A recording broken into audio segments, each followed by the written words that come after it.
መላውን ኢራን በሸፈነው የአሜሪካና እስራኤል የአየር ጥቃት የኢራን ጠቅላይ መሪና ሌሎች ከፍተኛ ባለስልጣናት ሳይገደሉ እንዳልቀረ ተሰማም።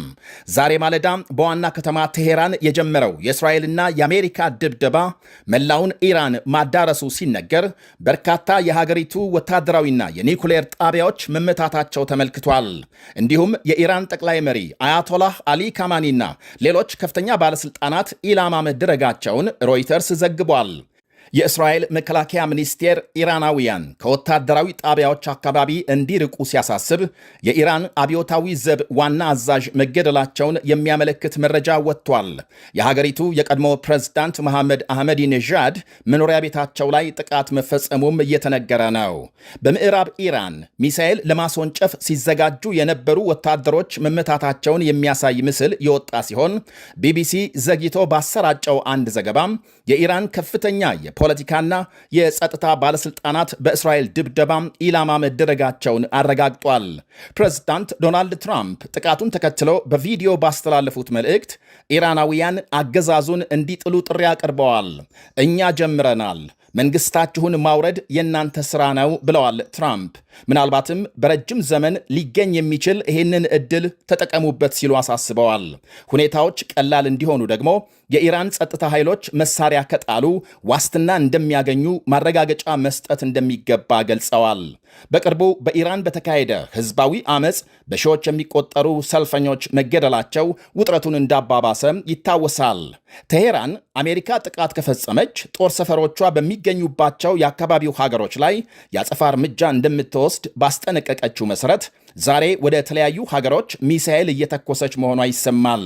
በባህሬን ዋና ከተማም ፍንዳታ መሰማቱን ተከትሎ ህዝቡ እንዲረጋጋና በአቅራቢያው ወደሚገኝ መጠለያ እንዲገባ መንግስት አሳስበዋል። የባህሬን መገናኛ ብዙሃን የአሜሪካ ባህር ኃይል ለሚሳኤል ጥቃት ወይም ደግሞ በሚሳኤል ጥቃት ኢላማ መሆኑን ዘግበዋል። ባህሬን የአሜሪካ ባህር ኃይል 5ኛ መርከበኛ ምድብ መቀመጫ መሆኗን በማስታወስ በተባበሩት አረብ ኤሚሬትስም ጥቃት መፈጸሙ ሲነገር በአቡዳቢ ኢራን በተኮሰችው ሚሳኤል ቢያንስ 2 ሰዎች መሞታቸው ተነግሯል። ብዙዎቹ ሚሳኤሎች አየር ላይ መክሸፋቸውን ዘገቦች አመልክተዋል። የኤሚሬትስ መንግሥት ጥቃቱን ግልጽ ዓለም አቀፍ ሕግ የጣሰ ድርጊት ነው ሲል አውግዟል። በኳታር ዋና ከተማ ዶሃም ፍንዳታዎች መድረሳቸው እየተነገረ ነው። በዶሃም የአየር ጥቃት ማስጠንቀቂያ ድምፅ መሰማቱን ተከትሎ ከኢራን የተሰነዘሩ የሚሳኤል ጥቃቶችን በተሳካ ሁኔታ መመከት መቻሉን የሀገሪቱ መከላከያ ሚኒስቴር አስታውቋል። አንድ የኳታር ባለሥልጣን በሀገሪቱ ላይ የተቃጣውን ትንኮሳም በአሜሪካ ሰራሹ ጸረ ሚሳኤል መሳሪያ ማክሸፋቸውን ወይም ደግሞ ማክሸፍ መቻሉን ገልጸዋል። ኳታር በፋርስ ባሕረ ሰላጤ ግዙፍ የአሜሪካ ጦር ሰፈር የሚገኝባት ሀገር ናት። የእስራኤል ጎረቤት ዮርዳኖስም ከኢራን የተወነጨፉ 2 ባለስቲክ ሚሳኤሎች መታመጣሏን ስታስታውቅ የሀገሪቱ ጦር ኃይል ተጨማሪ ጥቃቶች ለመከላከል በተጠንቀቅ መቆሙን ገልጧል። የኢራን ውጭ ጉዳይ ሚኒስትር አባስ አራክቺ የእስራኤል አሜሪካንን ጥቃት ሕገወጥ መሆኑን በመግለጽ ሀገራቸው ራሷን ለመከላከል ሁሉንም አቅም ትጠቀማለች ብለዋል። ፕሬዝዳንት ዶናልድ ትራምፕ ከአሜሪካ ትቅደም መፈክራቸው ወደ እስራኤል ትቅደም ተሸጋግረዋል በማለት ተችተዋል። ኢራን የሚሳኤል ጥቃት የተፈጸመባቸውን ሀገሮች በስልክ አነጋግረው እንደነበርና ግዛታቸውን ለአሜሪካ እንዳይፈቅዱ ማስጠንቀቃቸውን ገልጸዋል። ይህንኑ የኢራን ጥቃት ተከትሎ የኢትዮጵያን ጨምሮ በርካታ አየር መንገዶች ወደ አካባቢው የሚደረጉ በረራዎች ማቆማቸው ተነግሯል። የኢትዮጵያ አየር መንገድ ወደ መካከለኛው ምስራቅ ሀገሮች ማለትም ወደ ዮርዳኖስ፣ ቴልአቪቭ፣ እስራኤልና ቤይሩት በረራ ማቆሙን ሲያስታውቅ የኬንያም የሞሮኮና የሩዋንዳ አየር መንገዶችም ተመሳሳይ እርምጃ ወስደዋል። በዚሁ የኢራን ድብደባም በደቡባዊ ኢራን በአንድ ትምህርት ቤት በተፈጸመ ጥቃት 40 የሚደርሱ ተማሪዎች መገደላቸውን መንግሥት አስታውቋል። ከ50 በላይ መቁሰላቸውን። አሁን ከጥቂት ደቂቃዎች በፊት ወደ ኳታር ዋና ከተማ ዶሃ የተወነጨፈ ሚሳኤል መክሸፉን ዘገቦች አመልክተዋል። ለማንኛውም በረራም የአየር ክልሏን የዘጋችው እስራኤል በርካታ የኢራን ሚሳኤሎች ማክሸፏን ስታስታውቅ የራማላህ ነዋሪዎች የአደጋ ጊዜ ማስጠንቀቂያና የፍንዳታ ድምፅ ከእስራኤል አቅጣጫ መስማታቸውን ለአልጀዚራ ገልጸዋል። ጀርመን፣ ፈረንሳይና ብሪታንያ በመካከለኛው ምስራቅ ሀገሮች ላይ ኢራን የፈጸመችውን ጥቃት አውግዘዋል።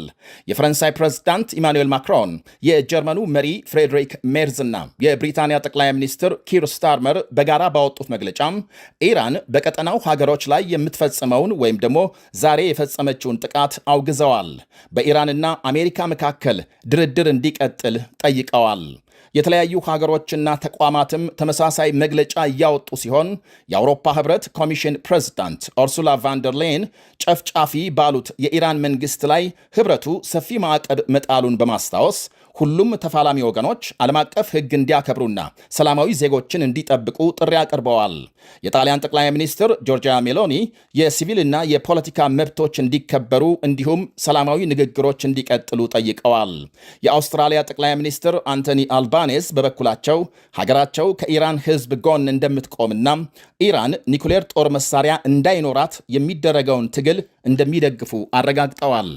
የአሜሪካና የእስራኤልን ድብደባ የተቃወመው የሩሲያ መንግስት ሁለቱ ሀገሮች ኢራንና አሜሪካ ውጥረቱን በሰላማዊ መንገድ እንዲፈቱ ጥሪ አቅርበዋል። አሁን ማምሻውን በወጣ መረጃ ደግሞ የኢራን መንግስት የቴሄራን ነዋሪዎች በአስቸኳይ ከተማዋን ለቀው እንዲወጡ አሳስበዋል። ከዋና ከተማ ቴሄራን ለመውጣት የተፈጠረው ከፍተኛ የትራፊክ መጨናነቅን ለመቀነስ ቴሄራንን ከሰሜን ኢራን የሚያገናኝ አውራ ጎዳና ክፍት ማድረጉን ገልጧል። ቀደም ሲል ዛሬ ረፋድ የሀገሪቱ ጸጥታ ኃይል የቴሄራን ነዋሪ ለደህንነቱ ሲል ለቆ እንዲወጣ ማስጠንቀቂያም አውጥቷል።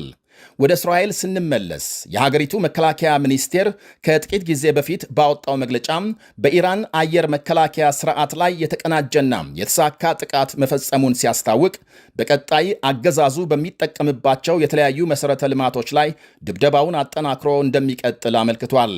ግባችን የአሜሪካንን ሕዝብ ከኢራን የተደቀነበትን ተጨባጭ ስጋት ማስወገድ እንደሆነ በቪዲዮ መልእክታቸው የገለጹት ፕሬዝዳንት ትራምፕ በይፋ መቼ መግለጫ እንደሚሰጡ አልታወቀም።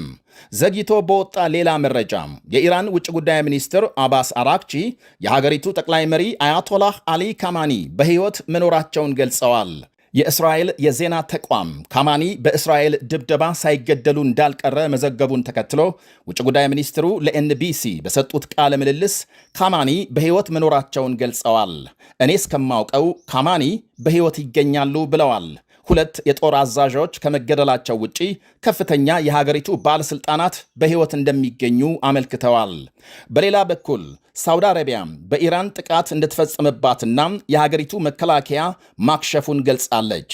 የሳውዲ ውጭ ጉዳይ ሚኒስቴር የኢራን ድርጊት ሕገወጥና ዋጋ የሚያስከፍላት ነው ብሏል። በዋና ከተማ ሪያድ የተቃጣውን የሚሳኤል ጥቃት ተከትሎ ጦር ኃይሉ በተጠንቀቅ መቆሙንና ተመሳሳይ ጥቃት የተፈጸመባቸው ጎረቤት ሀገሮች በሚወስዱት እርምጃ ሳውዲ ማንኛውንም ድጋፍ እንደምታደርግ ሚኒስቴሩ አረጋግጧል። የሳውዲ መንግሥት በኢራን ለሚፈጸም ጥቃት የአየር ክልሉን እንደማይፈቅድ ቀደም ሲል ለአሜሪካ መንገሩ ይታወሳል። ይህ አዋዜ ነው።